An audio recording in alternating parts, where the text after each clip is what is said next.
Hey, Hey, how's it going? it's all right. How about you? Not bad. How would you like me to go about your name?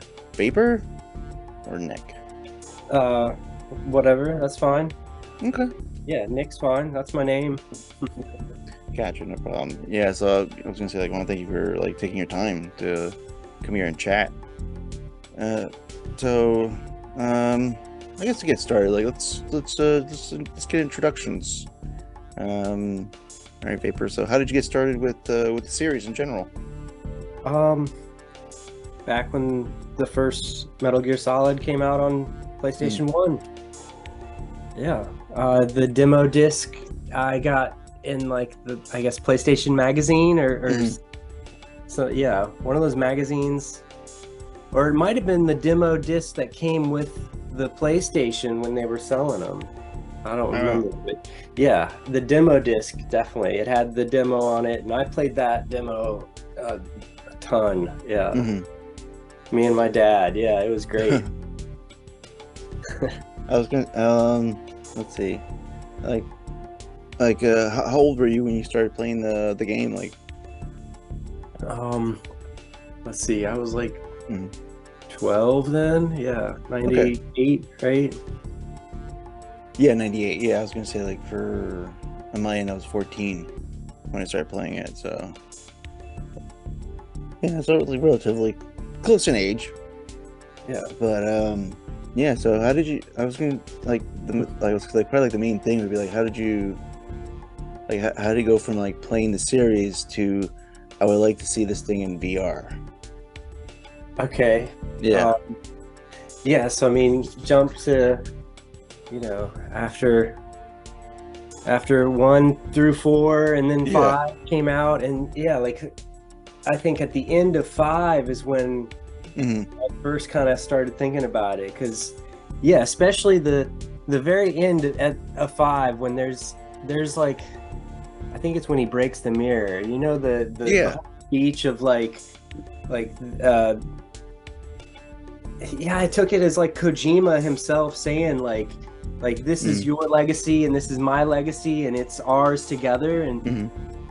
like a metaphor, like outside of the game itself. I kind of took it really Mm-hmm. literally, like now it's your turn to carry on this legacy. And yeah, that kind of, I started thinking about that Mm-hmm. then. Yeah, I don't know, I always wanted a remake, like a Mm-hmm. full-on remake of the first Solid from the PS1. So yeah, and it just kind of bloomed from there. Like I kept thinking about it, like, man, it'd be cool, like better graphics and, Mm-hmm. modern gameplay and all that kind of stuff. Like, and yeah, like I went to school for 3D and Mm-hmm. got a degree in 3D modeling, and now I work in like architecture and doing AutoCAD and stuff like that. But so I kind of didn't, I didn't end up in the field that, yeah, I wanted to get into video games. And Mm-hmm. so yeah, I always kept thinking about the Metal Gear thing. Like I would do a lot of different 3D projects still, but Mm-hmm. I just was like, I want to do this. Like I started just like building the map Yeah. from screenshots of the game, even like, and just, yeah, like trying to get people together, like talking to people on Reddit and Mm-hmm. just trying to recruit random people and be like, I think we could have a community project where the fans do this. Yeah, I don't know. I'm really optimistic like that and believe in people coming together. And so yeah, and it kind of, it has kind of Mm-hmm. snowballed a little bit and built up, like, because like I said, at first I was just like Mm-hmm. using like screenshots from the game and trying to like rebuild the map and rebuild the models from screenshots, and just like I didn't even have tools to do things like. So yeah, this is getting into what I'm really doing now, is Mm-hmm. um like there's a group of reverse engineers called the Hackers of Liberty. Mm-hmm. These guys, they're really legit. They've developed tools for extracting all the models and animations. And so, yeah, I mean, through my reaching out to people on Reddit and different websites, like I ended up forming a Discord community, and other people in there were like, yeah, we can use these tools to do this, and different people were bringing different skills together. And so yeah, we have all of the models from the game extracted, and we put them into Unreal Engine. And what else? Like, just, yeah, with all the VR stuff happening, like, yeah, I got into VR, and I got the Index headset when it came out, and have just had a blast with that. It's incredible technology. And so, yeah, I was like, I have these map models, and so I was like, I got to do it. I got to just like hook it up to the headset, and just walking around in there is just incredible. Like, having even though it's PS1 graphics, like, it's still, I mean, like, for that time, like, yeah, even now, like, they hold up pretty well. And yeah, having it to scale where you can walk through the map, it's powerful. I think, like, yeah, I don't know, like, I have it set up where you can see the tower off in the distance when you're standing on the helipad. And yeah, it's I don't know, yeah, like, I don't have any NPCs or anything like that set up. Like, I've kind of been taking a break from it, but I'm working on getting the animations. Like, it's a lot of stuff. Like, slowly, I have a file of all the 3D models and the animations that I'm sharing with the community, and people are making animations and sharing all kinds of, yeah, like, texture upgrades, and other people are putting it into Unity engine. Like, I got to do a shout out to my friend Holy DH. He put it into Unity, and it runs like on the Quest without without a PC. So that's pretty sweet. I was gonna say, it's almost like you've like started like a digital like following of sorts, especially with like this series. It's also it's good to hear like people coming together in a community for I was gonna say, for like a better word, it's like something that's like pretty much, I'm assuming it's like pro bono, right? Like, no one's getting paid for their skills. And so, everybody coming together for something that's like a series that's like very endeared in people's minds and hearts. For this franchise, it's going on for so long now.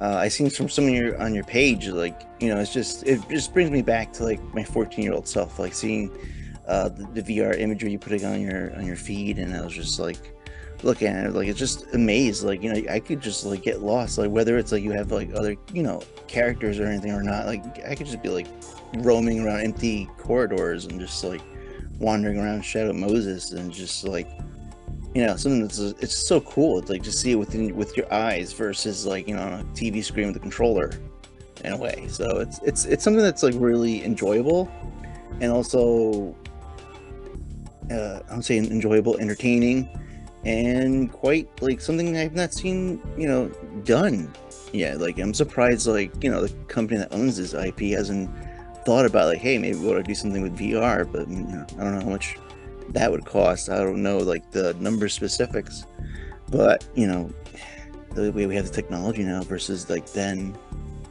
it's like other people have done it, other people have tried VR. It's something that's like, I see it's picking up. It's there. All the companies are dabbling into it. Trying to get like people invested of sorts, because I'm trying to remember the price, and the pricing is like pretty much like comparable to a PS5, I think, for PlayStation VR. But for this series, it's like anything new and a new look, a new spin. It's also refreshing itself to see. And so it was just, I saw your feed, and I was like, I kind of want to talk to this guy, like, just want to see like what's up, and kind of like get to like his perspective, like what the series means to him, and like what the reasons behind taking this endeavor of the VR world of the first game. But yeah, I was gonna say, like, I applaud you for basically starting this and continuing on in a way. And it's like, I just pretty much enjoy like the posts you put up and updates and such. Thanks. Yeah, I appreciate that. And yeah, like the series means a lot to me. Like I said, growing up, like playing it with my dad, and two is probably my favorite. The end of two, is mind blowing when it happened. Like those moments were crazy, and and the VR has been part of it. Like in the narrative of the game, there's always been like VR training, and they talk about Snake doing VR in the submarine in the first one. There was some codec call where they mention it, and just the VR training game in general is like, they really should, now that technology's there, they really should, because the game seems so well designed. Like I've thought about so many of the elements in there, like how the footstep sounds can alert the guards, and so many things like that, like that seem just perfectly designed for a VR game. That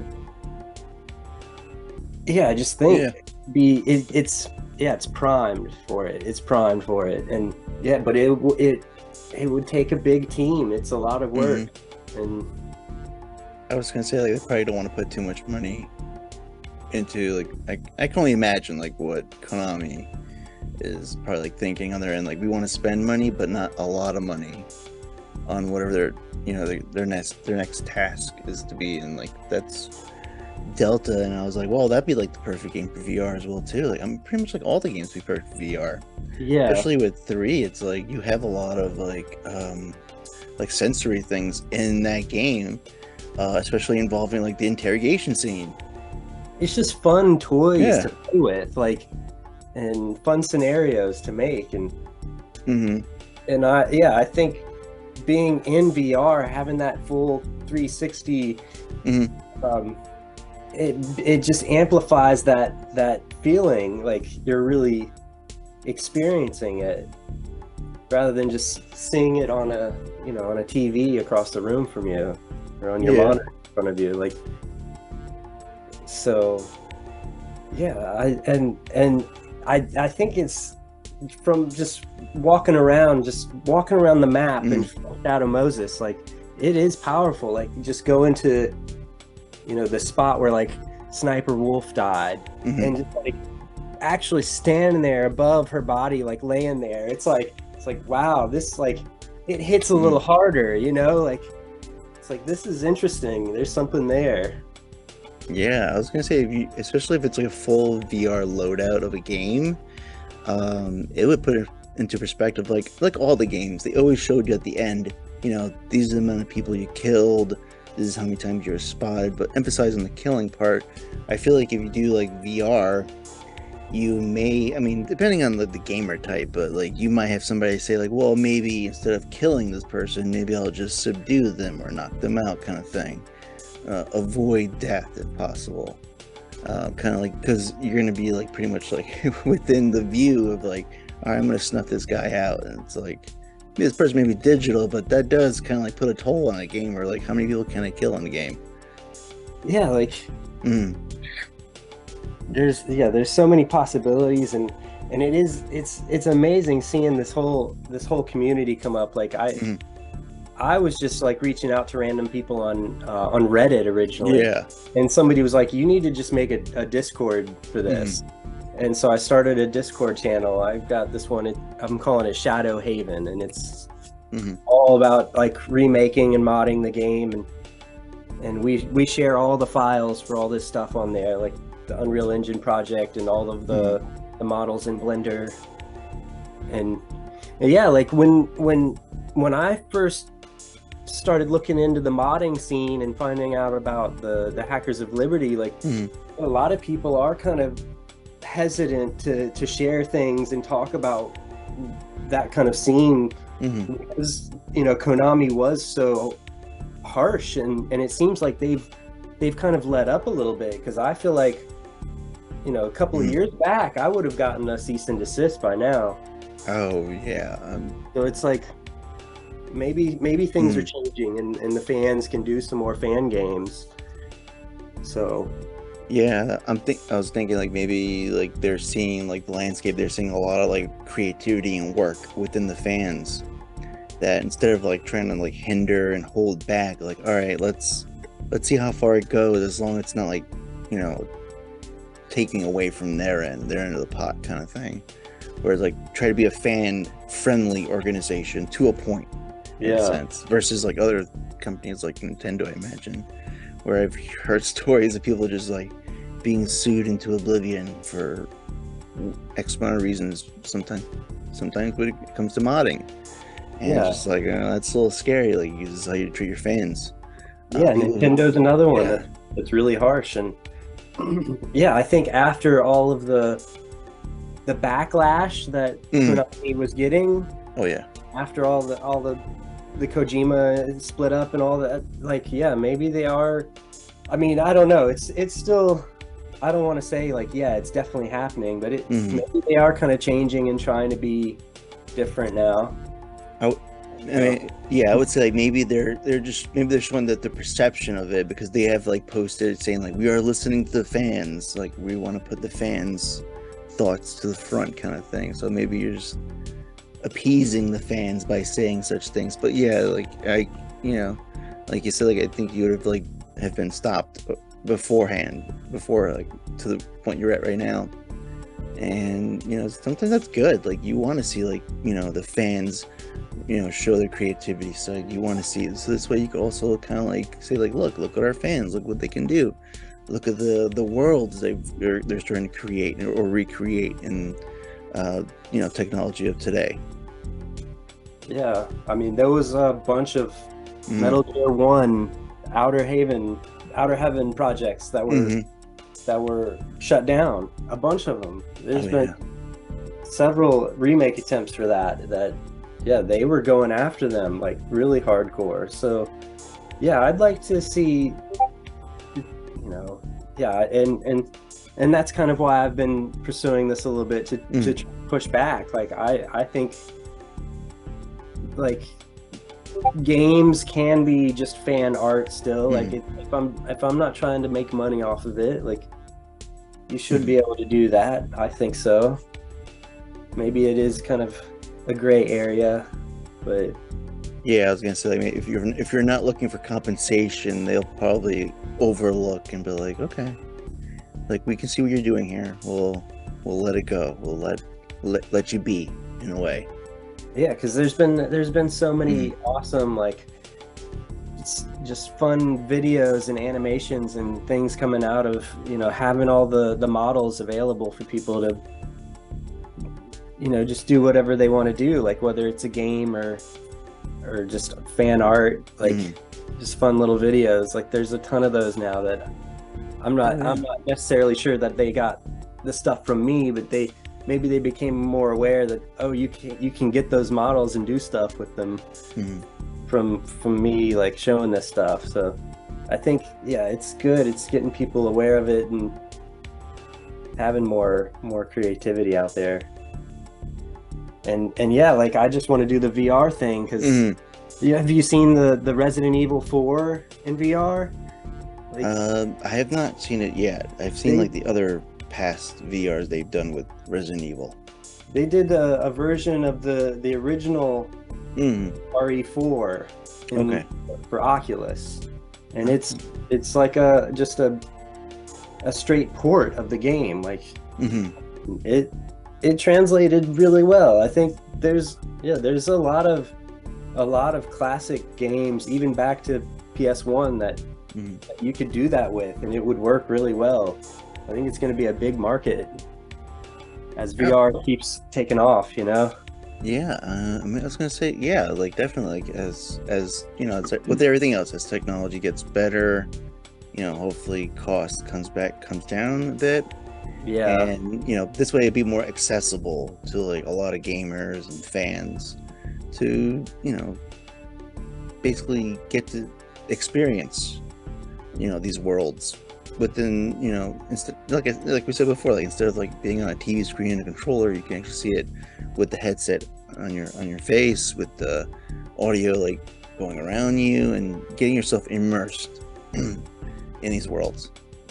Yeah, like peeking around corners, like Hmm. actually using your body to physically like peek around corners and duck and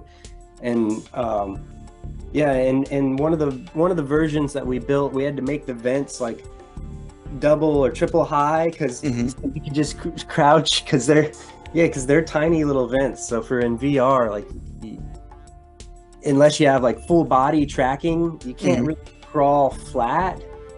So yeah, most people you just have the head tracking in the hands. Yeah.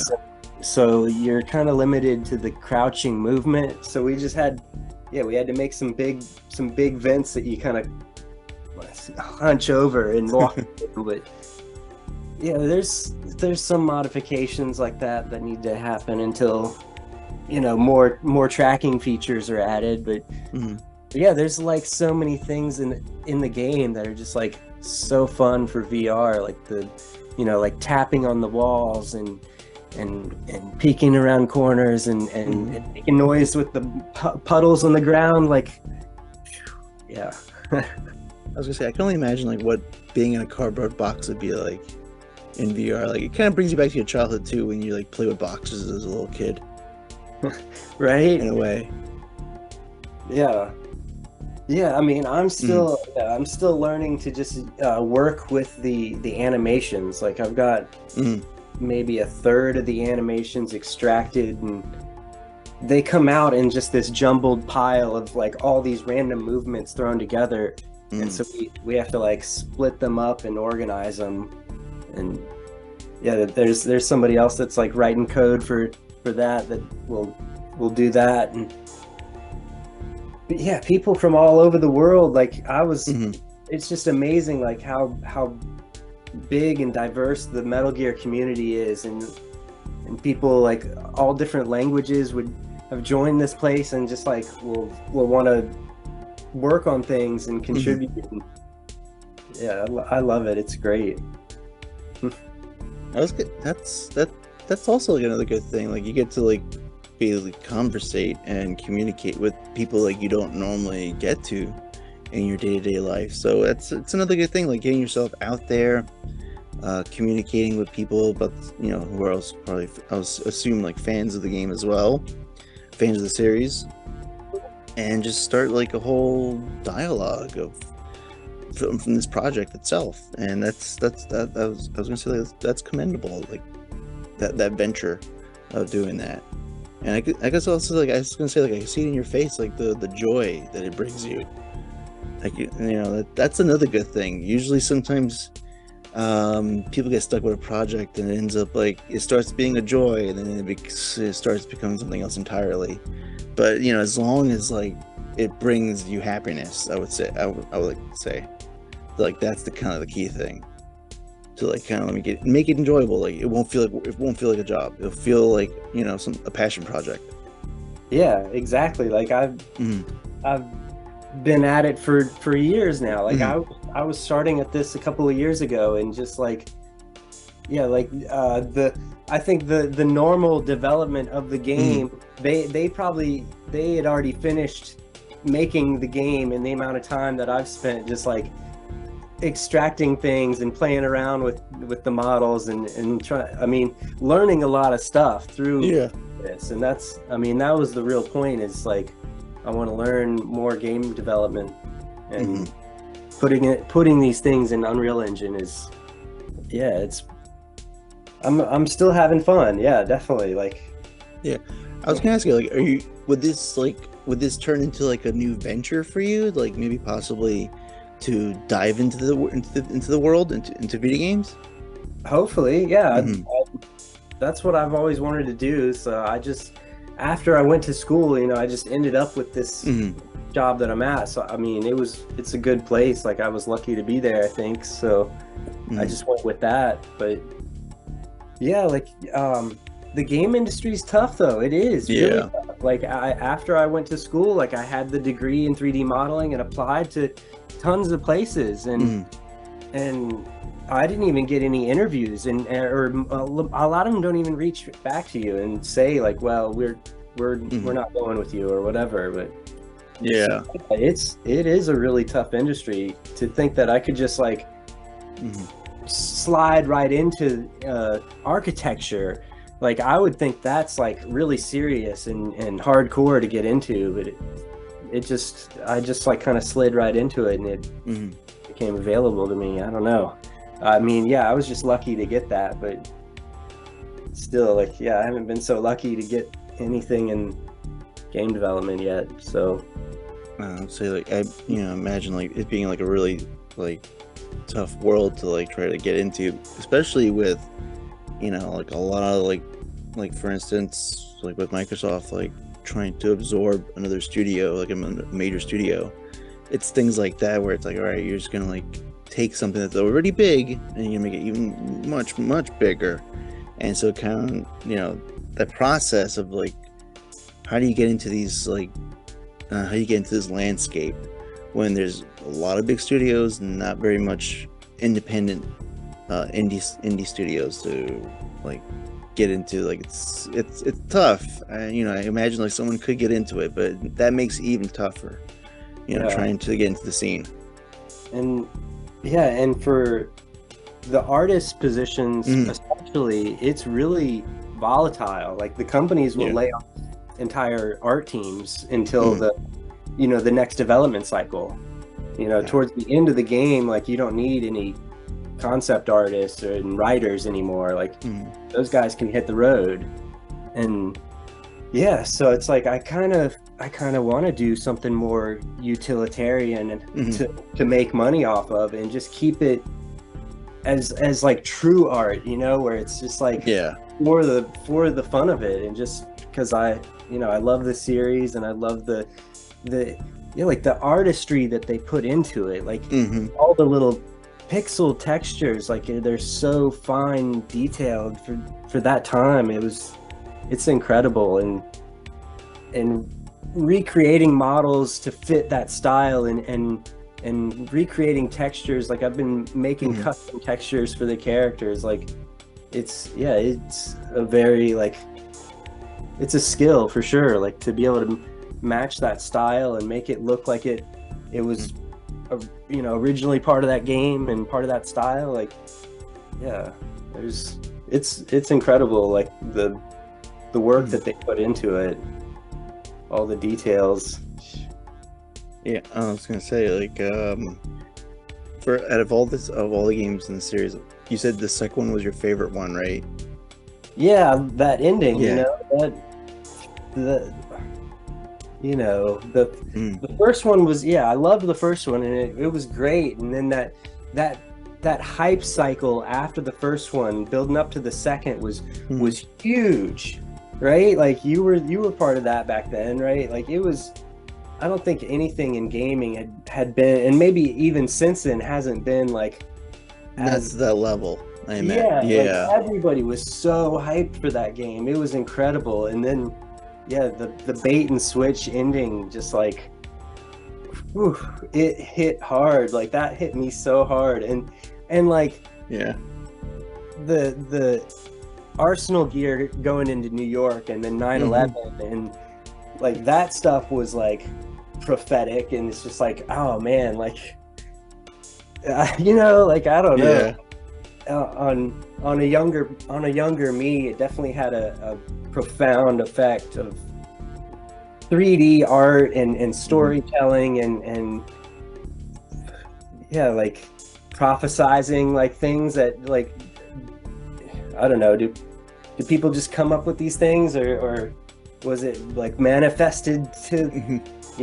you know like Yeah. just thinking, I, yeah, yeah, there's things I was deeper, I think. the Colonel AI and Yeah. the wacky stuff he was saying, like that whole ending just like was mind-blowing. It made me really think outside of the box. Like video games are art, definitely, and they can be like even bigger and even more mind-blowing. Oh yeah, like, because you know what, for the longest time, people have made that like exclamation, like, "Oh, video games, that's like something like, you know, kids play or whatever, or like, you know, mindless, you know, something you just like, you know, killing time, you know." I'm like, no, like there's games out there where you can pretty much like put it up to, you know, it is art, and it's another medium of art, and it's also like it pretty much, it could also like parallel like with cinema. Like that's why this series was so cinematic. It felt like a movie because you can actually do that with this medium. But you also add the addition of being able to like submerge yourself and play in that world as well.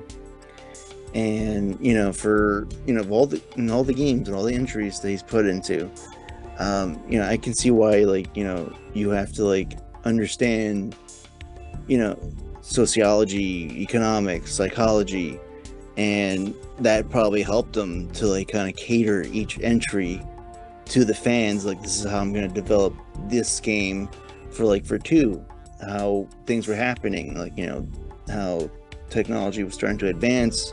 We're getting to the early 2000s, you know, the internet is starting to boom up, and you know, just stick to that trend and kind of like show it to like the people in the game, you know, show it to the viewers of the game, like, you know, this is what the trend we're going, this is what's going to end up happening.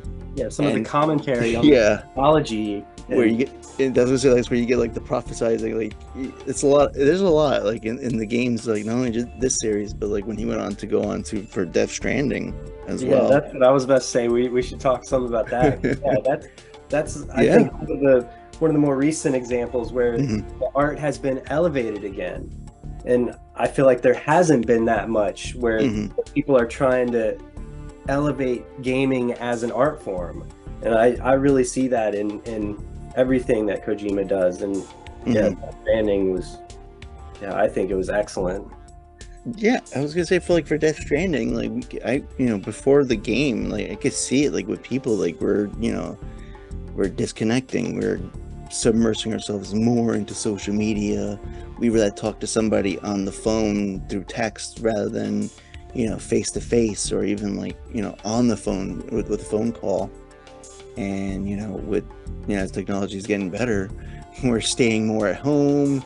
You know, we're having things delivered to us instead of venturing out for ourselves. So for a game like that to show like, you know, something catastrophic where people are just hunkering in these, like, you know, I would say like futuristic homes where like everyone's a hologram practically to greet another person.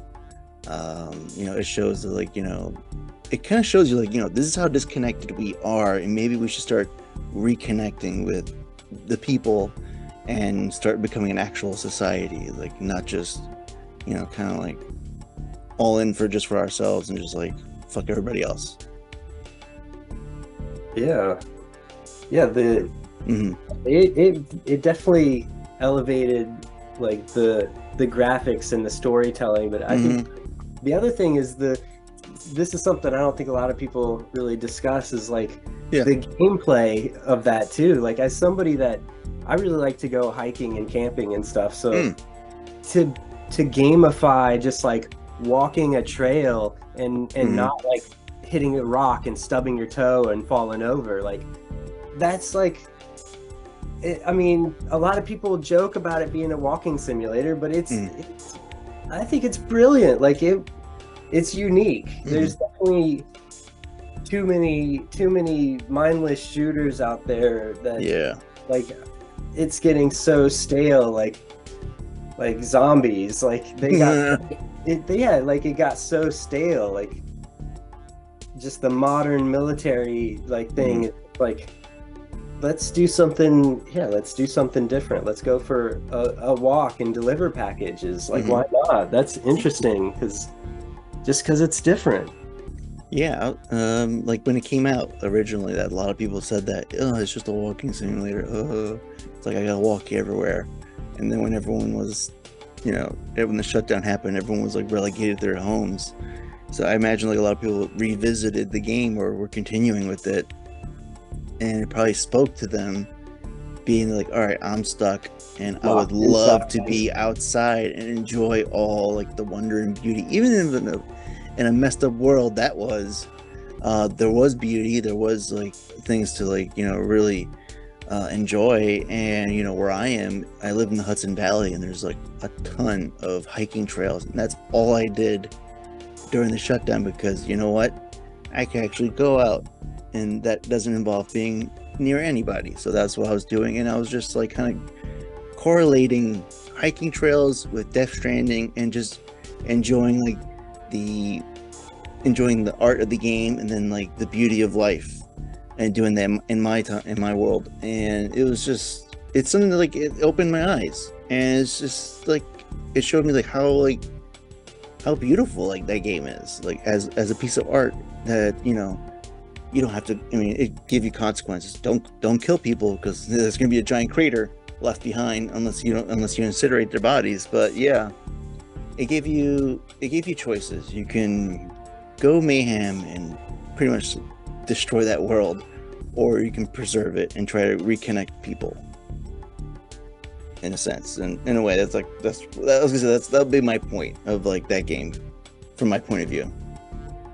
Yeah, I think that's what's so good about Kojima is it's kind of mysterious. All of his work, it gives you this feeling that there's this deeper message. There's some kind of deeper meaning to it, like some kind of hidden thing that you got to solve. That's why there's so many theory crafted around it. Like people go crazy with the conspiracy theories, and it's like he knows what he's doing with that. He sets it up to craft this to get people thinking like that. And yeah, that's the best thing about it. Like, oh yeah, like you just go on YouTube, there's like how many video essays, how many people break down the games, the themes, the characters. It's a whole other that's another world of like, yeah, like when the Death Stranding trailer came out, and it's like this weird thing, like a baby and on the beach and the whales, and then and then the game is like walking and scanning the ground and seeing where the rocks are and seeing how deep the water is, and put a ladder over it, and it's it's like it wasn't really representative of the game at all, but it still has that vision of like even just like walking across the ladders to get across the stream. It's like this Kojima's galaxy brain kind of thing going on, Yeah, and taking something as like you as a kid, you probably perceive this sweet and innocent as a rainbow, and then using that as a warning of something bad's coming your way. Yeah, flip it upside down. Yeah, like subverting the player's expectations. That's like always been the thing. Yeah, even since Solid, the first Solid, like the Mantis fight, I think that's where it really got started. Like put your controller on the floor, and then reading the save files and all that stuff. Like, yeah. I was gonna say, those are things that are so cool, like about the series, like breaking the fourth wall to kind of like reach out to you, the player, and be like, we can get to you as well, in a sense. Like you said, it's the Mantis fight where it's like he's gonna move the controller, switch control ports to this way he doesn't read your mind. In a way, and I was like, that's one of the things that I really enjoyed, as when I first played it as a 14-year-old. I was like, well, this is really neat. Like, I don't normally see games go to this level for that time. Yeah, and that just made me think of something. I don't know how like technology kind of stuff you want to get into, but I was just thinking back to more VR stuff, like like the Index is the headset I like to use, and it's from Valve. Okay. And so they're working on there's a lot of rumors. I don't know for sure, but there's a lot of rumors. They're working on a new headset, and I don't know if you know about Valve, like their head guy, Yeah. Gabe Newell. So Hmm. he's done some interviews talking about VR, and he said that the brain computer interface is going to be the next big thing where they can wirelessly read from your brain and maybe even wirelessly transmit to it. And Mm. yeah, so something he's talking about is like that stuff is a lot closer than you think. Hmm. So that's, yeah, it's like that kind of stuff is on the horizon. And I'm it's kind of scary. Like, yeah, like Hmm. I wouldn't want a Facebook headset that could read my thoughts. Like, I'd probably be okay with buying one from Valve, Hmm. but yeah, I made a tweet one day talking about that, and David Hayter actually retweeted it. It was a good one because I was like, Mm. when they do the brain computer interface that can read your thoughts, then they'll have a really good Mantis fight in VR. You know, Oh yeah. you know they'd be able to actually like do some really crazy stuff then. So yeah, that stuff's coming probably within our lifetime. I think so. Hmm. Yeah, it should be interesting. Okay. Anyway, getting a little off Yeah. topic, No, but I was gonna say like whatever you want to discuss, like go. Let's just go all in for it because like that I don't normally get to hear a lot, really, to tell you the yeah, truth. yeah, I love that kind of stuff. Just Hmm. technology and in general, not just like gaming specific, but Hmm. yeah, because there's a lot of other fields that will advance like good stuff that will also affect video games eventually. But I mean, Hmm. it'll be good to have it, you know, in the medical field and all these other places where it's, you know, important. Hmm. And yeah, like the advancement of AI and whatever, like nano computing processors or something, you know, whatever's after that. Like, yeah, that stuff's gonna be great in gaming, but we gotta, yeah, we gotta like share it with the rest of the world and all the industries. And Yeah, I was gonna say like so, things that I was like imagine like things we probably saw like in movies like in sci-fi movies like the 80s and 90s and like the early 2000s like where like pretty much like they were showing like VR was like a part of the world, part of your everyday thing, especially like in the medical field and like other things were like, you know, almost in all I was gonna say like all not waves, all lengths of life. I don't know. But yeah, like there was a point where like VR was very heavy within like movies and like showing like this whole landscape, like we're gonna be fully immersed in this world. It's gonna be all of our all day-to-day task kind of like thing. And I was like, like plugging in and being like yeah, cool guy. exactly. And Yeah, I can imagine like, yeah, we probably are within reach like of our lifetimes of that happening. And it's it may sound good. It could also be a little terrifying, but I can imagine like everything else, like it'll be embraced once you yeah, get past the fear. yeah. I mean, there's definitely some serious risk involved in like not just like health risk, like with Yeah. whatever procedure you'd have to get done to like plug in, but security risk, like once Mm-hmm. you're plugged in, you could like hack somebody's brain. Cool. Yeah, like there's a lot of risk like that, but yeah, with any technology, that Mm-hmm. same risk has come. Like, you know, somebody could hack your car or your cell phone, but Yeah. we still all have them. Mm-hmm. So yeah, we'll eventually all have whatever brain computer interface, and I think it will be widely adopted. Like, yeah, like I'd like to be able to plug in and just, you know, be able to really like smell the roses and yeah, Yeah, like I mean, the world doesn't stop because of like something like like you said, like anything can get hacked. You see it. We all see it. Like people like get their information like taken. Like yeah, but you also like gotta take precautions yeah, and like protect yourself like anything else in life. But yeah, like that would like probably be like I can't even imagine like what that would look like that world. Like we didn't, you know, comes to mind like is like what Apple is doing, and like that really super expensive kind of headset thing where it's like, ooh, that is, I imagine, for I don't know what the cost, like what is the cost, who's it catered to for that cost? That's the only thing I asked. Millionaires? I don't know. That's what I was thinking. It does seem a little excessive. Yeah, some people were saying like, oh, you know, companies might buy it. I'm like, yeah, what company is going to buy that? That's pretty expensive to just for one headset. And I'm a VR enthusiast. Like I love it. I have 2 headsets. I got the Oculus and the Index, and I think it looks kind of creepy. It looks like something out of Black Mirror, like the eyes on the front. Yes, it has a little uncanny effect. I'm like, getting the heebie-jeebies from it a little bit.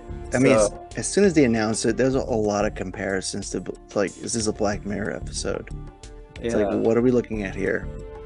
And for VR gaming, you really need the controllers for the. I mean, you can track the hands. Like a lot of VR headsets are doing hand tracking without controllers now, but like having that physical thing in your hand, like, you know, at most, you know, we were talking about like kind of touching on it, like it's having the gun in your hand. That's the thing all the games are based around. So it's like having that controller is, it's like, it's physical buttons. Like you can't beat having the buttons to press. Like finger tracking is great for, you know, expressing yourself with your hands in VR is awesome. Like that's definitely a needed thing, to be able to track all your fingers and you know, be able to show off different hand gestures. But the button, that being able to, you know, boom, headshot like that needs that button to press, I guess. I don't know. I mean, I would think like for a lot of people, like there's a lot of like people who are sensory that need like tactile, like they need something on their hands, like to touch, to signify like what they're doing, what action is occurring. And you know, it's probably also like a good amount of people that also like can get by with, all right, you're gonna read the motion of my hand and my fingers. But like, you know, I think majority of people are people who need something to touch, to feel, in order to like you know, fully kind of like immerse themselves into, especially with VR, like immerse themselves fully. It gives that kind of tactile, like you're really holding, like Half-Life Alyx, like you can squeeze the grip and it crushes a can that you're holding, and it has a much better sensation than if you're just doing like finger tracking in the air. Like it's like air guitar. There's you're limiting your possibilities, I think, with that. So I think Apple will have to address that and be like, oh yeah, you can pair your Index controllers with it or whatever to play Steam games or something, because they did show it paired with the PlayStation controller. Oh, it did? Okay, I forgot about that. There's gotta be something with that going on, I think. I think they're just playing like the App Store games though, but maybe the App Store has Sony has PlayStation streaming. I don't know. They might have. I don't have i devices, but as far as I know, they don't. But they could have Xbox and PlayStation streaming. I mean, talking about the full dive, like downloading your consciousness and stuff. Like Kojima himself just said recently, he was like, "I think I'll become an AI." But like that. It's a lot of people thinking about it, so it's like we just need somebody to develop the technology that can host it. Of all the people, I would imagine that want to live almost forever in the digital landscape, I figure it'd be him. In a way, like that kind of fits, like his, like everything that he's done up to this point. Like, yes, I feel like you're leading up to this, like where you're gonna like put your subconscious in some digital landscape where you either are going to be accessible to the world, or you're going to be basically a digital version of yourself where you're still creating content past your physical realm. Yeah, like I think they'll do it. Like just because he said it, they're gonna do it. Like, it's the question is who is gonna develop the Kojima AI, and I guess it's got to be Kojima Productions Yeah. their own AI that is him. But yeah, I can imagine in the future like being in a Koji Pro like MMO game or something where you can go and meet up with Kojima's avatar, and he's like, you know, an AI character that has all of his like thoughts and memories. And I was gonna say sort of like the way you said it, like it kind of reminds me of Ready Player One, the movie. Yeah, Something like that, where he's somewhere where you can, I don't know, talk to him, or he's whatever. I can only imagine from that man's mind, like what would be his what's the outcome to his reasoning to do this. Yeah, because you want to be able to leave your mark on the world, and somehow be able to keep creating after you're gone. Like I would download my consciousness to try to, well, not just to live forever, but to try to have like a seamless development tool in a virtual world, like being able to just like think it and be like, I want the tree there, I want the, you know, grass over here, I want you know, the sunset like this, and just the, you know, if we could just develop games like that, like there would be so many more indie developers coming up with like awesome unique experiences.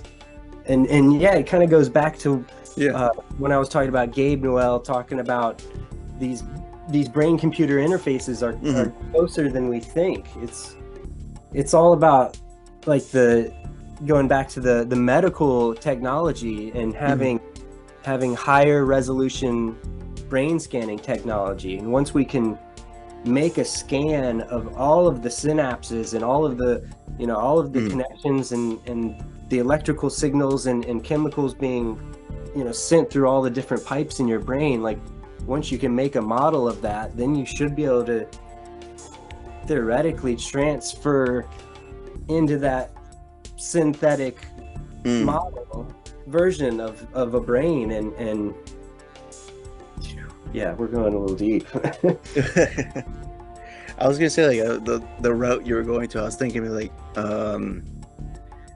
I thought you were leaning towards like they're gonna use like VR to kind of like help diagnose, like with imaging, and you know, being able to like immerse yourself within an image, to like something that may have been overlooked because you're looking on a monitor, but then you can actually go into that image and kind of like see something that you would not be able to have seen because if it's on a screen. But yeah, like the way I was gonna say the way you were going, like yeah, it's definitely I'm trying to think of the word, like I'm at a loss, but it's something like, you know, that you go, it's way, like I was gonna say, like that's way like going like into the deep in a way, like that's, I mean, that I can only imagine like how many people want it. There is a lot of people that probably would like to do that, you know. Yeah, just to be able to not even transfer it, because that's kind of scary. But if you could just make a copy and you know, have like a second copy of your brain that's just like, all right, I want you to do these tasks, you know, like just alone would be sweet. But yeah, I think it would be really interesting in game development to be able to have those copies be like characters in your game. Like if I dream up this radical game world that you know has all these characters in it, and if I could just like copy the consciousness through each one and be like, well, you know what each of these characters are supposed to be, and then it could just like generate dialogue and scenarios and whatever. Like, yeah, I think there's a lot of that stuff in our future.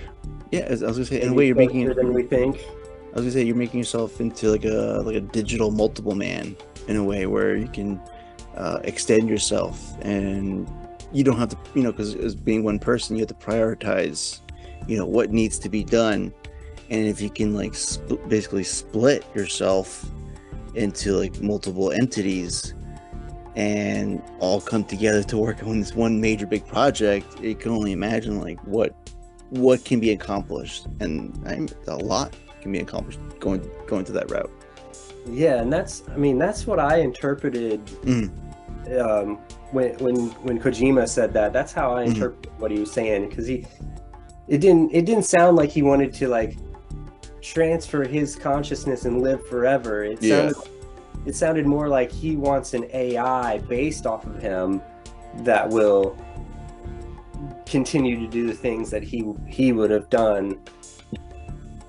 So yeah, that's kind of two different branches of that kind of technology that we could end up with. But there's a lot of radical like implications to experimenting with those kind of things too, though. Like, yeah, I was gonna say, like, he wants to use that to not be hindered by the thing, because like everything else, like it seems like he was always like hindered because of the time, the technology of the time hindered like his kind of like his vision. Yeah, and I imagine like he's gonna use that to expand upon that. Like, all right, technology's catching up, I can actually expand and go further. Versus, I imagine some kooky billionaire wants to live forever and never die, kind of thing. Yeah, I think his intentions were really genuine for the art form of it, because I think it's like he wants, like this might sound kind of bad, but I think he wants to cut out the team. Like, he doesn't want to have to he doesn't want to have to go through all these other people and maybe they interpret his vision a certain way. And it's like, if you had this machine that could just like generate what your vision is, like purely right from the source, like that would be like the ultimate tool for indie game developers. Like, just I've like dreamed of so many games where I'm like, man, like the industry feels very very stagnant to me right now. Like, it's a lot. I mean, I don't really, I try to like be a casual gamer, but like the games I constantly see, it's like, all right, I'm seeing a lot of like first person shooters. Like, what the hell, man? Like how many first person shooters do we need? Like, how many Call of Duties do I need, in a way? Yeah, I mean, I feel like in the early days of PlayStation, it was a lot more imagination and experimentation, and like it's become very business-like now, and microtransactions. Like, what's the most certain way to make money? Like, let's not deviate from that plan, that guide, like that road. Let's stick to that and keep making the same Assassin's Creed every year. Like, like there's something wrong there. Like, I was gonna say, like, how is it still making money? It just blows my mind. Like, I don't know. I mean, just like with Fortnite. I mean, Assassin's Creed's great. Like, I like some of those, but I tend to like always revert to like, like we have Fortnite now. Like, oh, check it out. You want to go be Optimus Prime? Go buy that skin, kind of thing. Where it's like, all right, I get it. You want to imagine like these characters in this world, but like, it's too much. It's way too much. I would say for me, if whoever else enjoys that, go for it. That's your thing. Enjoy. Yeah, I'm totally with you on that. Like, I don't want to say that Epic doesn't have any imagination, and like they're doing a lot of like really well designed characters and a really well designed gameplay and stuff. But like I got into Epic like back in Unreal Tournament, and Mm. back in the day, Unreal Yeah. Tournament on PC, like that was hardcore, and just like, yeah, it's weird. They seem, yeah, I mean, I use Unreal Engine, so like Mm. I love Epic and use Unreal Engine, but yeah, Fortnite, it's a weird, interesting thing like that Mhm. they, they're able to farm so much money off of that, and yeah, I guess Mhm. kids love it like it's the new like Minecraft, I guess, or something, but yeah, Yeah. I think everybody our age probably is like, yeah, it's just that same thing. Like Mhm. it doesn't, yeah, it doesn't do it for me. But yeah, it's weird that I'm given so much. I think it is weird that I give Death Stranding so much praise, and then I'm like, yeah, I don't know about Fortnite though. But That game is a cash cow. So like, imagine that's your ATM, so you can go do whatever you want on the other end of the company in a sense. So, I've crapped on it, I've shitted on it, and I've also realized, like, it makes them money, and that's the yeah, main thing for corporations. You got to make money. yeah, I mean, yeah, I can't pick on them too much for that because I think Mm-hmm. I think Unreal Engine is pushing the industry a lot. Like it's the industry standard pretty much. Like Mm-hmm. Final Fantasy 7 and so many, yeah, like so many modern games like you don't even think about, like it's like those are Unreal Engine games. Like Mm-hmm. yeah, a lot of, so yeah, a lot of the ones that I like, at least like BioShock, and Yeah. yeah, you got to go and like look at the list because it's like I can't even think of it. It's like there's so many, but a lot of the big games that you wouldn't think of, you're like, oh, that's Unreal Engine, yeah, like, but yeah, I think there's still a lot of like some kind of style or substance that's lacking, Mm-hmm. and I think I'm hearing that from a lot of people, and it's You're not wrong. Like for what was it? The PlayStation Showcase. A lot of people said like, "Wow, this is really boring." Other than like what the other fans were clamoring for from that. Like like for Metal Gear fans, like, "Oh, great, yes, we got a remake and the Master Collection, yay!" But everything else, people were like, "That was kind of stale. That was pretty much like not a boisterous." Showcase for PlayStation to kind of like show out, like, this is what we got coming up on the horizon in a way. yeah, like I've always been a PlayStation guy since Mm. PS1. You know, I still have all of my consoles, all my PlayStations, and all the games up until the 4, and so I've kind of just held off on 5 and been like, Mm-hmm. I don't feel like I need it. Like, yeah, I went and got an Oculus, and then yeah, like now I'm doing the Steam Deck. Yeah. So it's like I might skip it because it's like I've gotten kind of frustrated with Sony. Like I just want to be Mm-hmm. able to maintain my purchases across generations. Like Mm-hmm. when you buy games on Steam, like I have games that I bought 20 years ago on Steam. Mm-hmm. I know that I'll always have them in my library and they'll always work on any new machine that I have. And Sony did that at first with the PS2. Yeah. It put in PS1 disc. And then the first generation of the 3, Yeah. they also had one for a brief amount of time that would run PS1 and 2 disc in the Mm-hmm. 3, but then they discontinued that pretty quickly. And Yeah. that feature was removed, and we've never gotten it back. And that kind of bothers me. It's like I want to be able to just like, I feel like I've invested a lot in all these PlayStation games, and then Mm-hmm. like my PS1 doesn't work anymore, so it's like now I gotta emulate it, Yeah. or buy a new one off eBay, and maybe it works. Or so yeah, I got a Steam Deck, and I was like, Mm-hmm. I've been emulating all these games on the Steam Deck, and like having a blast going through all these like classic Nintendo and Sony Mm-hmm. consoles that I missed out on. Oh yeah. Like I was gonna say, like, that's where I saw like some of your pictures where you're kind of like showing off the on the Steam Deck, the Metal Gear Solid well, I would interpret like a collection there. And so I was like, oh man, like I didn't realize, like, oh, you can put it on your Steam Deck. I was like, I don't even know, like I have it, and I don't even know the capabilities of it. And I was like, I gotta go down this rabbit hole and see what I can find out.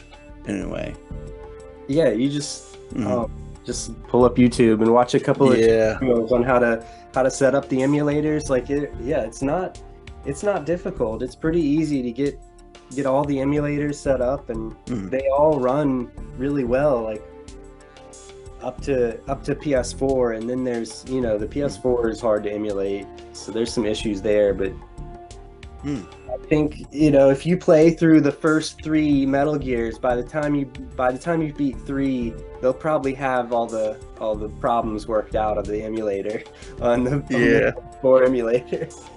So yeah, I think it's a sweet little machine. Like there's a ton of like sweet games on the Dreamcast and the Sega Saturn, and like I never had like any of the Nintendo handhelds either, so I've been trying a couple of like DS games, and it's really cool being able to use like the touch screen on there, and it does the touch screen, and you can like switch between the screens, and it's just got nice features for like quick saves, and so like I've been preaching the Steam Deck is the device, because I'm like, right now I've just been wanting to play old PlayStation games and N64, and some of those, there's a lot of classics, like 10 out of 10 games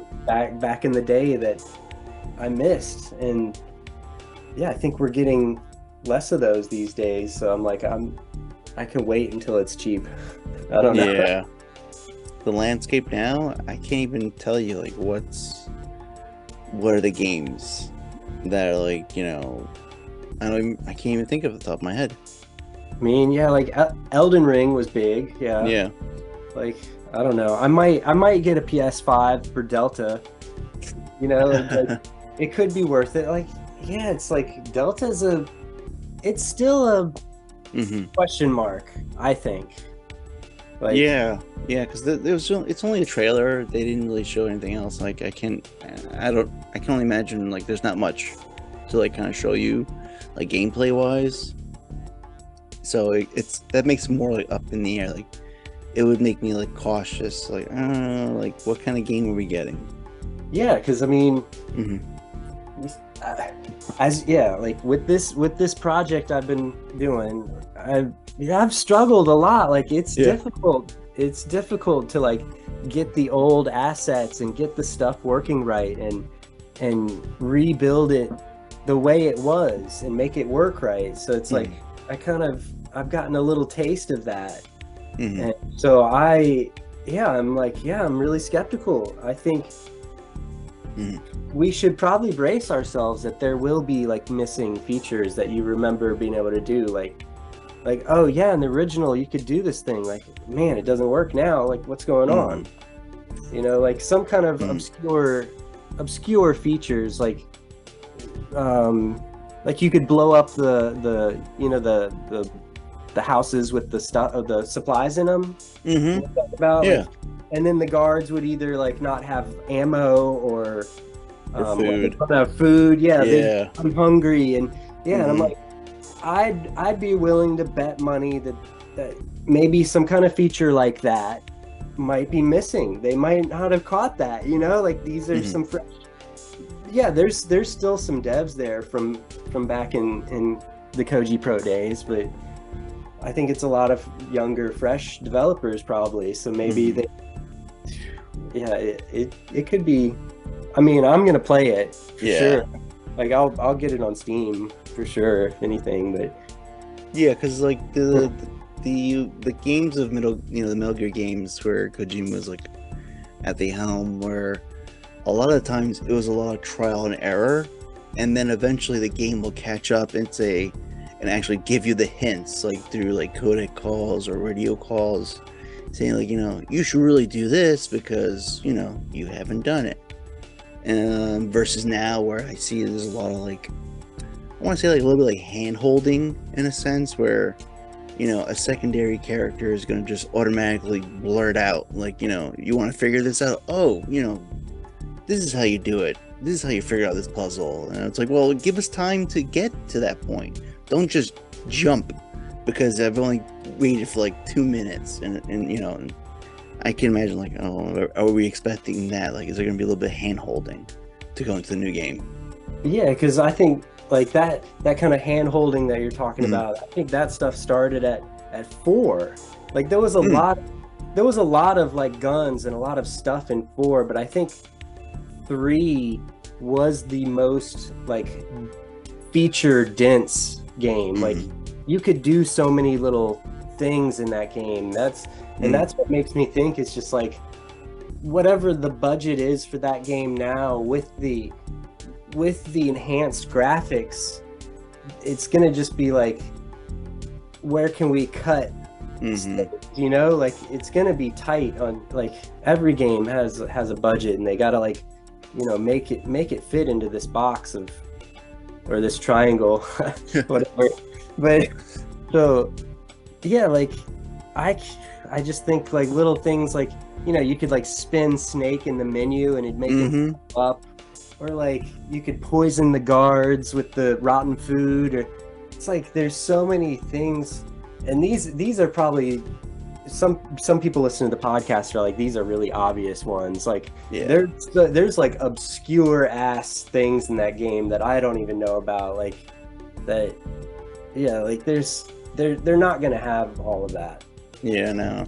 We got to start thinking that way and be like, okay, so what level of those kind of things could be cut, and we, you know, this is still going to be a good game. I don't know.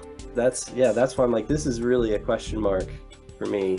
Yeah, I mean, the way 3 was, well, I would say like the silencer deteriorates. So for Delta, if you can't find a new silencer, are we expected to craft a silencer with our environment?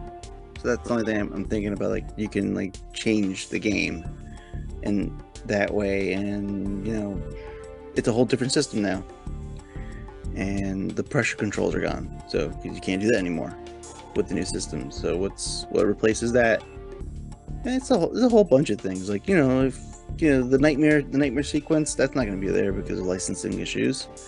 Yeah, for the guns won't be because of the licensing. Oh right, yeah. I was gonna say, was that the last game where like the guns were the real names? Yeah, I remember. I think it was. I think 3 was the last one with the real gun names. Yeah. So that's one thing that a lot of people have said they're definitely not going to be able to do anymore. Well, there goes that. To me, it's like that changes some voice lines then, right? So they gotta, I don't know. I thought it kind of felt like a cash grab to be like, we have the original voice cast coming back, but it's like they're not actually re-recording the lines. Like, so they're just getting a lot of like fan, what's the word? Like clout or something. Like good. You know. People love the voice cast. Like all fans love the voice cast, so they're just getting like these free feels from the fans. But it's like they're not actually rehiring them though. So is it really that like that thing that they're doing this cool thing and bringing back the cast? I don't know if it's maybe it's a quick like cut of, we can just reuse the original audio and not have to pay, and that keeps the budget. And that's, I don't know, that feels kind of shitty towards the original cast. Like they should be getting some kind of, even if they're just reusing the old audio and not recording anything, like some kind of little compensation would be cool. Like that's like a difficult thing to just say, like, oh yeah, they should compensate people that did this recording like, you know, 20 years ago or whatever. But yeah, I don't know, there's a lot of people that are like saying like, oh, they need to like credit Kojima and credit all the original staff, and It's like, yeah, I don't know. It's a weird situation after the Mm-hmm. split up, and I'm on the side of like we really don't know like everything that happened behind the scenes of this Mm-hmm. of the Konami Kojima split. So Yeah, like not. I was saying that some people know, other than like the individuals involved. Like I can the only thing I can imagine was he spent a lot of money, and it looked like maybe he was just going to continue spending a lot more than the company was comfortable with. So they decided like we're just going to cut ties because we're at creative indifference here. Like we want to spend less, you want to spend more. That's the difference. So that's I mean, unless later on he comes out with another book or like a telling all the tales of what happened while I was under the rule of Konami kind of thing. There's we can only imagine, we can only speculate. The fans can speculate what went down in regards to that relationship. yeah, I try not to like judge Mm-hmm. Konami too much on that because they're just like it is a business, and Mm-hmm. but yeah, I mean there is still like people's lives involved, so Oh yeah. yeah, it's always you got to balance these things, and I don't know. If I was gonna speculate, let's just Mm-hmm. say if I was to speculate, I feel like he was, he was ready to go and burning the bridges behind him. So Yeah. I think whether they fired him and they're like removing his name from everything, and that's so like Mm-hmm. wrong, but I'm like I think he was so ready to go that that none of that stuff really matters. Let him do his Yeah. thing. And if they want to do Metal Gear stuff, let them and Yeah, see what happens with that, I guess. because every entry after two was supposed to be his last one, and he kind of wanted like let someone else take over. Like I'm giving it to you, like give it to somebody else. Let someone else take over, and it ended up like not happening. Like for so many different reasons, death threats. I probably assumed the company was afraid that sales were not going to be so great with him not being under the helm, and maybe the game wasn't looking too promising, and that's why like, all right, we gotta bring you back in again for this series that you're trying to like say every time like I am done. Let Yeah, someone else take the job. I think he was like, I'm gonna give them a reason to Mm-hmm. let me go. He's like, I'm gonna blow the budget on this thing Mm-hmm. over the top and just be like, yeah, that's your last one. Then you're done. Yeah. Like so. But yeah, like I mean, we can't. Yeah, I'm like, we can't just be like accepting of everything Mm-hmm. Konami does though, because it's just like even the re-release of the old ones that they're the Yep. Master Collection. You've seen the Master Collection stuff. They've said Yep. already like there's content that's been cut from it. Yeah. The the nuclear scenes, the live footage of Mm-hmm. that stuff. Yeah, so they've already said like that stuff's been cut. So I mean, it doesn't bother me too much. Like I'd probably still want to have a copy of that stuff in my Steam library. Just Mm-hmm. even though I've bought it a million times, like just because I know I'll have it forever if I get it in Steam finally. But it's still like it does kind of feel like yeah, if they're like altering it like that, Mm-hmm. that's kind of not okay. Like you do want to be able to have it preserved the exact way it was. Yeah. That's it goes back to why I'm like I'm playing it on the Steam Deck because Mm-hmm. you get that ROM like it's how it was and that's the way it should be. But yeah, I mean it's good that more people will get it. We'll Yeah, see. that's my main thing. Like I would like the like new people to be able to come and experience, because Yeah, before the master collection, it's locked in other systems like Metal Gear Solid yeah, 4. it It's wants to be locked on available. Like PS3. I'm Yeah, like if you do this, you're gonna be able to have it widely available. And now that it's also gonna be on the Master Collection 1 is also gonna be on the Switch. So like, all right, that's even more available. Like you're on the main consoles and that'd be Nintendo. cool. Yeah, exactly. Well, he kind of also put it in like in in Ground Zeroes where there was like, I'm trying to remember, like it was one of like it was like a specialty mission where like all the games that like he was involved was like disappearing with the flashlight, and like you get the messages that like they're erasing his name, and it's like that's the theory, right? That's the Yeah. conspiracy theory, because that happened before before the split like was public. So it's like so there was kind of like hints in there that seemed like they were leading up to the things going. And I do like on the Masters collection, like it's like in very subtle and very small writing, like I think it was like minimal editing for like historical footage has been basically taken out, and it sucks. And like all forms of of art, there's preservation, and like to do that you're not really preserving it, you're just cutting it, and this way you can like put it on everything in a way. Like it's not preservation to the full extent.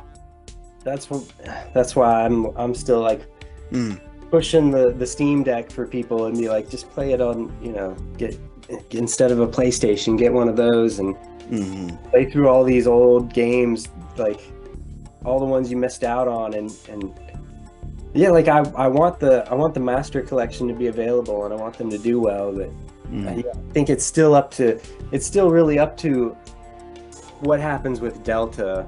That is what is gonna set how I feel about Konami, because I don't know, I was impartial about the whole Survive thing, like that's whatever. I didn't really play it. They did have a bunch of little other things that flopped in there too, like a new Contra, and there's a lot of some other, I don't know what's going on with their soccer games, but they're with the Silent Hill announcement now, like they're trying to pivot back towards gaming, so we got to see what happens with Silent Hill and then with Delta. Yeah, it's like one of those things where they took themselves out of gaming to go into mobile and pachinko, like go to all these different routes where it seems very odd to everybody else, and I imagine like, okay, that's probably your business model as well over there. And now it's like it's sort of like you come out of retirement and you're going to come back into something, and hopefully you still have you still have the swing to make it happen. And I don't know, something's going to be like, all right, this is very rusty and it needs a lot of work. That could definitely be the case. I mean, if they laid off all the best guys and then had just like these pachinko developers, or if they're just outsourcing stuff that to people that aren't really like passionate about it and are just grinding away, like if Konami turns out to just still be a piece of shit, then at least we got Death Stranding, Exactly. We got something to fall back on. Well, what do you think?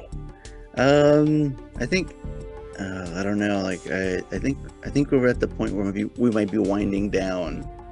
Anything that you wanted to like get off your chest and like kind of like put out there in regards to like on your end, like in your projects, or did you get everything out? I'd say if anybody's listening that's interested, they can find me on Twitter, Cephalopod, and you can message me, or there's links in there somewhere to my Discord, and we have all of the original game models extracted, and all of the audio, like the sound effects and all the dialogue, and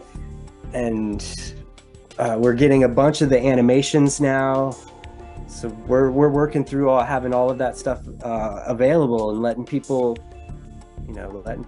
play with that and experiment, and I've already put it all into Unreal Engine, and so that project file is available. So so anybody that wants to come check it out, just we're around. And I really appreciate you having me on here, and and chatting about all this stuff. It was a while. It's been a while. Like I've kind of had you like in my sights for a while, and I was like, I kind of want to talk to Vapor, and I was like, how do I go about it? Like how long should I wait? It's like that's for me on my end. It's like it's a waiting game. Like how long should I wait to see if he wants to chat? And I'm gonna say like this has been another part, like another piece of the community that I wanted to like be able to like conversate with and get to know, because that's like my main thing, where it's like I want to pretty much like branch out and get to know like everybody in the Metal Gear community and see like what brought you to this series, like how has it affected you in your life as well, and what has it done for you. And so for you it's like going to this world of like virtual reality, and it's like that's something like I can only imagine like it's something like I wanted to like get to know as well myself personally too. And this has been like really enjoyable, like getting to hear, talk to you, see you, and see like how like like how much joy that this project has brought to you as well. Yeah, and meeting all the people in the community and being on Discord, all that stuff's been the best for me too. And yeah, I was on another Metal Gear podcast you've probably heard of, but oh yeah, that day was the big Grand Theft Auto leak, and so it kind of got overshadowed a little bit. So I was like, I feel like I really got to have the conversation I wanted to have here today. So that was really good. So I appreciate it. Yeah, I'm pretty sure I was in that like when I don't know if I probably was there in that Discord, like listening in onto that episode, that was another, and that's sort of how I also like. I mean, I've seen you before, but like this is where also like I got to also hear you, and I was like, that's two different things, like versus seeing someone's text versus being able to hear the voice behind the image on social media. So that was like another cool thing on hearing you and hearing your story on the Kojima Frequency as well. Yeah, because you got to have kind of a presence to do a podcast, like a level of confidence to do a podcast. Oh yeah, especially if you have to like find a way to like conversate with people, especially like it feels like cold calling, where if you're not conversating with the person beforehand, doing an episode or whatever, it can also backfire you too as well. It's like, well, what do we talk about for at least an hour, kind of in a sense. Yeah, and it's time's been flying by. Like we're like yeah, I was gonna say I think we're an hour and a half, and it's like since we've had this connection through this game that we've both been playing, and it's like we're old friends from way back, because we've had all these same experiences. And that kind of stuff that's what's so interesting about the community. It's like this whole Metal Gear community it's so different from any other game, like because all the people are it's like seems like more connected. I mean, I don't know if it's just Death Stranding and the themes of connection and everybody like really jumped on that, but it's just like I feel like we're just, I don't know, it's a very open and diverse community. A lot of different people, and they seem everybody's friendly. It's not, you don't get that, I don't think you get that in like COD groups and so I can only imagine those other groups, but yeah, like for Metal Gear, it's not something I've experienced outside of this community. So to be able to like, I've been able to talk to like so many people in regards to a game, and it's like we everybody I've talked to, we're not always similar in age. I've talked to who are younger, but the way we both experienced the series, there's like you said, there's a connection there, and in that connection we all kind of like bond together like over this game. We could just start chilling immediately and be like, oh yeah, like that, that part in this game where about the thing, and it's like oh yeah. So, and then in that conversation you get to experience like what emotion that we're both going through, and like how, you know, we probably experienced it the same way, or maybe we did, and then we could talk about how we went through that. And for Metal Gear, it's like, you know, we got the remake, we got the Master Collection. Now there's a fan run convention going on this summer over in, you know, Los Angeles. So it's gonna be, it's pretty fun. It's like, especially the convention, MGS Con. I don't know if you are aware of it, or I'm not sure. Yeah, I'm gonna try my best to be there and probably bring a VR headset to let people try. Oh, We'll see nice. how that goes. Uh, I don't know. Yeah, So yeah, because I was like, I'm not sure like how many people are either aware or going, and so it's like I usually wait till like the end to kind of like bring it up. Like, are you aware of this? Or, like, are you going? Like, I'm not sure, because I've talked to like a couple of people and I've lost track. Like, I'm trying to remember like who is going to be there. Like, I don't. It's like I have to like go back to my messages. But yeah, I'm hoping, and like I've got the tickets. I'm headed out there. I'll be out in California, and I'm probably just gonna like talk to as many people out there to like, you know, like, hey, you're a fan? Like, hey, okay, cool. It's like, what did you like about this game? Like, what did you like about this series? Let's talk. yeah, well, all right. Yeah, your enthusiasm is like getting me hyped. I gotta nail this thing down and make sure I can get there. But yeah, I'm just not sure about the whole like Mhm. demoing this like unfinished like rough thing to people and like what that would be like if I can even do that. But so Oh, I that's hear you. that's really in question for me. But it would be, yeah, it'd be fun. So I'm Yeah, I would say the main thing is to like enjoy yourself. And from my discussions on the Discord with MGS Con, and you know, Amanda, you know, shouting out her name and everything, and her giving out information of what dispensaries are nearby the convention, it's gonna be pretty fun. I would yeah. say I'm trying to get a group of people to be like, hey, let's go through like a dispensary crawl and come back to the convention real quick, being all nice and feeling great. Yeah, I mentioned. I think I was the one that mentioned like a bunch I of people going think going in so, the yeah. dispensary in a cardboard box or something. And yeah, Yeah, man. That's, like if a oh bunch of people show up dressed as Snake, like needing to refill their vape pens, and oh my God. I think you're the person I was probably conversating with and yeah, not that was me. realizing That was it. God me. damn Yeah. it. I was wondering So, like, why does it sound so familiar? I was like, I've been talking with you already. God damn it. Ugh. yeah, I've been around, so that was me. But yeah, so hopefully we can meet up around the convention and maybe do Hmm. something like that. That'd be fun. Definitely, definitely. So yeah. Yeah, I was gonna say, Vapor, thank you for coming on and like sharing your story, sharing your experience, and you know, sharing the work you're doing right now currently. Yeah, I appreciate it.